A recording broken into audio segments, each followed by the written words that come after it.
आप सभी, मैं प्रीति आप सभी का स्वागत करती हूँ आपके अपने YouTube चैनल स्टडी पॉइंट पे।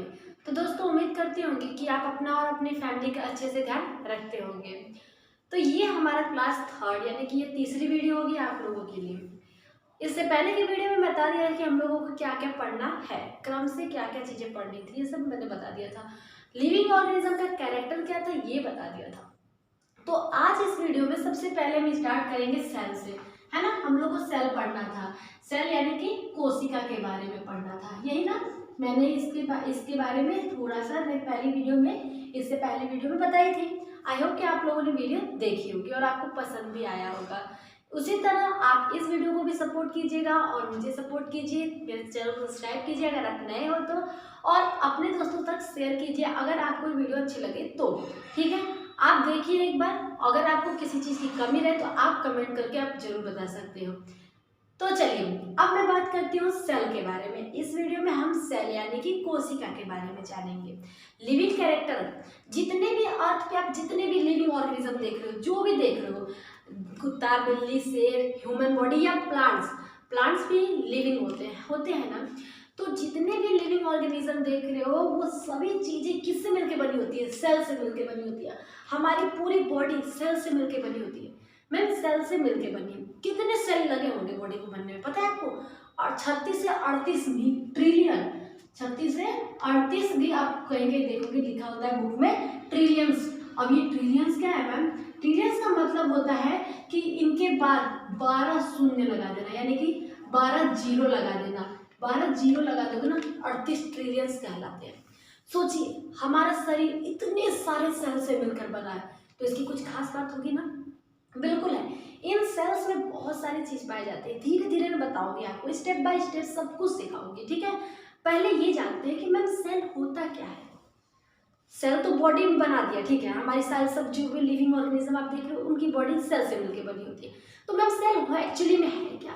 सेल जो होता है ना, किसी भी लिविंग ऑर्गेनिज्म का क्या होता है कि इंपॉर्टेंट स्ट्रक्चर होता है, यानी कि जो कोशिका होती है वो हमारे जीवन की संरचनात्मक और कार्यात्मक इकाई मानी जाती है। यानी कि cell is the structural and functional unit of life. क्या बोला कि कोशिका होती है संरचनात्मक और क्या कार्यात्मक, संरचनात्मक और कार्यात्मक इकाई मानी जाती है किस? हमारे बॉडी, हमारे लाइफ की। ठीक, तो cell is the structural and functional unit of life. आप इसका डेफिनेशन दे सकते हो हिंदी में अगर मैं सिखाऊं तो शरीर की यानी कि जीवन की संरचनात्मक और कार्यात्मक इकाई जो होती है कोशिका को माना जाता है या मानी जाती है। हो गया, इतना आपको समझ में आया। अब मैं बात करती हूँ कि मैम ये कोशिका को किसने डिस्कवर किया था? कोशिका को किसने डिस्कवर किया था?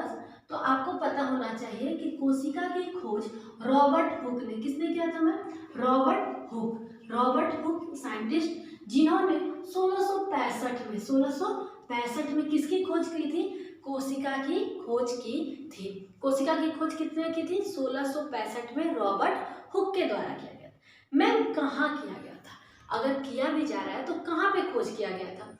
तो जो रॉबर्ट हुक ने, इन्होंने कोशिका को सबसे पहले बार्क में, यानी कि पेड़ की जो छाल होती है, छाल आप देखे होंगे किसी भी पौधे की छाल होती है, उसमें, उसको इंग्लिश में बार्क बोलते हैं, उसमें देखा कुछ ऐसा स्ट्रक्चर देखा। कैसा स्ट्रक्चर? जो मधुमक्खी के छत्ते जैसा कुछ ऐसा स्ट्रक्चर देखा। मान लीजिए कि कुछ इस प्रकार से इस तरह का स्ट्रक्चर देखा। किसमें देखा मैम? छाल में। छाल यानी कि पेड़ की जो छाल होती है ना, उसमें कुछ मधुमक्खी के छत्ते की जैसी संरचना देखी। उस संरचना को इन्होंने नाम दे दिया कोशिका। तो ये क्या, ये कोशिका जीवित थी या निर्जीव थी, यानी कि मरी हुई थी? तो ये डेड सेल की खोज की थी। अगर आपसे कोई पूछता है कि डेड सेल रॉबर्ट हुक ने किस प्रकार की कोशिका की खोज की थी, तो आपको पता होना चाहिए कि रॉबर्ट हुक ने डेड सेल यानी कि निर्जीव कोशिका की खोज की थी। किसमें की थी? पौधे में की थी। क्या संरचना देखी थी? मधुमक्खी के छत्ते के समान। इतना पता चला ना, कोशिका जीवन की कार्यात्मक संरचनात्मक इकाई मानी जाती है। इसकी खोज रॉबर्ट हुक के द्वारा 1665 में किया गया था। 1665 में किया गया था। और कहाँ पे किया गया था? बार्क में, यानी कि पौधे की छाल में किया गया था। ठीक, और इसको कौन सा ईयर था? 1665 था। और क्या बताई थी मैंने कि मधुमक्खी के छत्ते के समान इन्होंने डेड सेल की डिस्कवरी की थी। इतना कॉन्सेप्ट क्लियर हुआ? बिल्कुल हुआ होगा। अब मैं बात करती हूँ मैम ये कोशिका किन चीजों से बना होता है? कोशिका किन चीजों से बना होता है? तो कोशिका जैव रासायनिक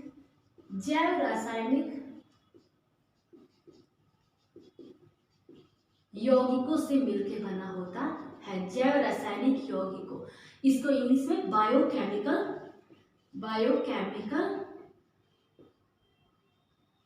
कंपोनेंट्स।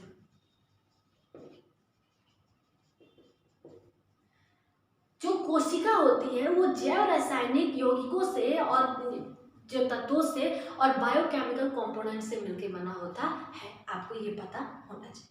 अब मैं बात करती हूँ, क्या कोशिका को किसके कोई ऐसी बुक है जिसमें कोशिका के बारे में बताया गया है? हाँ, है ना, माइक्रोग्राफिया। माइक्रोग्राफिया एक ऐसी बुक है जिसमें माइक्रोग्राफिया नामक बुक में कोशिका के बारे में बताया गया है। अगर आपको कोशिका के बारे में पढ़ना है तो ये बुक खरीद लीजिए, माइक्रोग्राफिया। ठीक है, माइक्रोग्राफिया में कोशिका के बारे में पूरा डिटेल बताया गया है। मैम स्टडी ऑफ सेल किसे कहा जाता है? स्टडी ऑफ सेल अगर मैं बात करूं, स्टडी ऑफ सेल मैंने मतलब कि कोशिका के अध्ययन को क्या कहते हैं? जैसे कि हम लोगों ने पढ़ा था जूलॉजी यानी कि फिर या बायोलॉजी, इस सब कुछ पढ़ा था ना, उसी तरह कोशिका के अध्ययन को क्या कहा जाता है? क्या कहते हैं मैम? क्या कहते हैं? साइटोलॉजी। याद है साइटोलॉजी? लॉजी वर्ड याद है? साइटोलॉजी मैंने सबसे पहले वीडियो में बनाया था। लॉजी कहीं भी आए तो अध्ययन करना और साइटो मतलब साइटो उसमें उसके अंदर जितने भी मटेरियल प्रेजेंट होते हैं, साइटोप्लाज्म, ये आपके बाद में बताया जाएगा। ठीक है, यानी कि कोशिका स्टडी ऑफ सेल साइटोलॉजी कहा जाता है। पता चला इतना? साइटोलॉजी। और मैं बात करती हूँ कि मैम जो सेल था रॉबर्ट हुक ने तो डिस्कवरी किया था, लेकिन ये तो डेड सेल ढूंढे थे। तो मैम लिविंग सेल किसने देखा था? लिविंग सेल की खोज एंटोनी वॉन लीवेनहॉक, यानी कि अगर मैं यहाँ पे लिखूं, एक मिनट, किसने की थी मैम? लिविंग सेल की खोज लीवेनहॉक ने की थी। किसने की थी? लीवेनहॉक। सॉरी, यहाँ पे लीवेनहॉक ने कौन से ईयर में? 1674 में। इसमें इन्होंने लिविंग सेल देखा था और उस सेल का क्या नाम था? लिविंग सेल का नाम स्पाइरोगायरा। क्या था? स्पाइरोगायरा। ये क्या है? एक बैक्टीरिया प्रोटोजुआ है। क्या है? एक प्रोटोजुआ है। इसको सबसे पहले सिल्क पॉन्ड के नाम से भी जानते हैं। स्पाइरोगायरा को सिल्क पॉन्ड के नाम से जानते हैं। सबसे पहले लिविंग सेल की खोज एंटोनी वॉन लीवेनहॉक, यानी कि मैंने इनका स्मॉल फॉर्म लिखा है लीवेनहॉक के नाम से, 1674 में इन्होंने डिस्कवरी की थी। स्पाइरोगायरा में किया था। स्पाइरोगायरा को एक और नाम से जानते हैं, सिल्क पॉन्ड के नाम से जाना जाता है। आया कि नहीं इतना समझ में? ये छोटी सी बातें, इंपॉर्टेंट सी बातें आए कि नहीं समझ में? बिल्कुल आया होगा। चलिए एक बार और हम इसको रिकॉल कर देते हैं, रिवाइज कर देते हैं। सेल के बारे में बताया, cell is the structural and functional unit of life. हमारे शरीर की यानी कि जीवन की संरचनात्मक और कार्यात्मक इकाई मानी जाती है। क्या मानी जाती है? संरचनात्मक और कार्यात्मक इकाई। उसके बाद रॉबर्ट हुक ने इसकी डिस्कवरी की थी। ठीक है, कौन सी ईयर में? 1665 में की थी। क्या लिविंग सेल था? नहीं मैम, डेड सेल की खोज की थी। किसमें की थी? पौधे की छाल में, पेड़ की छाल में, जिसको बारक बोलते हैं। कैसा स्ट्रक्चर देखा? मधुमक्खी के छत्ते के अनुसार। ओके, सेल किससे जो कोशिका होते हैं किनसे मिलकर बने होते हैं? जैव रासायनिक यौगिकों से मिलकर बने होते हैं। अगला, सेल की जो पुस्तक है उसी जिसमें हम सेल के बारे में पढ़ सकते हैं, वो कौन सी पुस्तक है? माइक्रोग्राफिया। सेल की स्टडी क्या कहलाती है? साइटोलॉजी कहलाती है। क्या कहलाती है? साइटोलॉजी कहलाती है। लिविंग सेल की खोज किसने की थी? एंटोनी वॉन लीवेनहॉक ने 1674 में। और कहाँ की थी? स्पाइरोगायरा में की थी, जिसको सिल्क पॉन्ड के नाम से जानते हैं। और ये इस स्पाइरोगायरा क्या था? एक प्रोटोजोआ यानी कि बैक्टीरिया प्रोटोजोआ माना जाता है।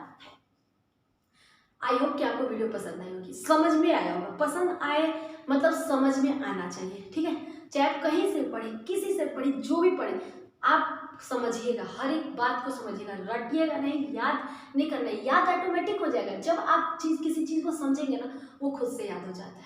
ठीक है, तो अगर आपको ये समझ में आ गया होगा तो अपने फ्रेंड के साथ जरूर शेयर कीजिएगा। अगर आप चैनल पर न्यू हो गए तो सब्सक्राइब कीजिएगा, सपोर्ट कीजिएगा। तब मिलते हैं अपनी नेक्स्ट वीडियो के साथ, तब तक के लिए बाय बाय, टाटा।